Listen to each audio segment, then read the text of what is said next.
जिनका हम देखलिए ना तो एकटा भी होय छै जे अहाँ जे बहुत जिनका पसंद पड़ै छै से अहाँ के सामने में भेट गेल तो अंदर से जे ओ खुशी भेटै छै से हमरा भेटल। तो तहिया से हमरा सबके संगे हम सब काज करै छी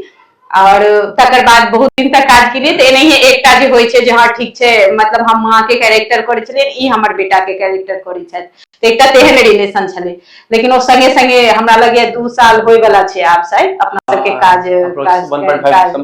लेकिन वो 2 साल में हमरा लागि रहल अछि जे हमर सबके 2 साल नहीं 200 साल के रिलेशन अछि जे एहि बेर हम सब गांव में एखन 10-15 दिन पहले हम सब गांव में छलौ हन तो हमरा ई लागिते नहीं छला जे विजय मतलब हमर बच्चा नहीं छथि मतलब एहन रिलेशन हमरा लागल। हम घरों में बच्चा सब संगे चर्चा करैत रहे छी किया तो हम सब एकेठाम एगो तकिया पर दुनू आदमी सुति रहे छी तो हमरा लागैत रहैया एकदम हमर कन्नू और मनीषा जेना ओ फील अबैत रहैया हिनका संगे हम ओहने कंफर्टेबल छी तो हम आ इहो हमरा मां कहै छथि तो हमरा लागैया कि जे लागे जखन हम मरब आब एगो दूगो बेटी छला तो बेटो भइए गेल तो रिलेशन ई वाला छै। ओना रिलेशन ई छै जे हम सब एगो वीडियो बनबै छी मां बेटा के लेकिन हम सब जुड़ गेल छी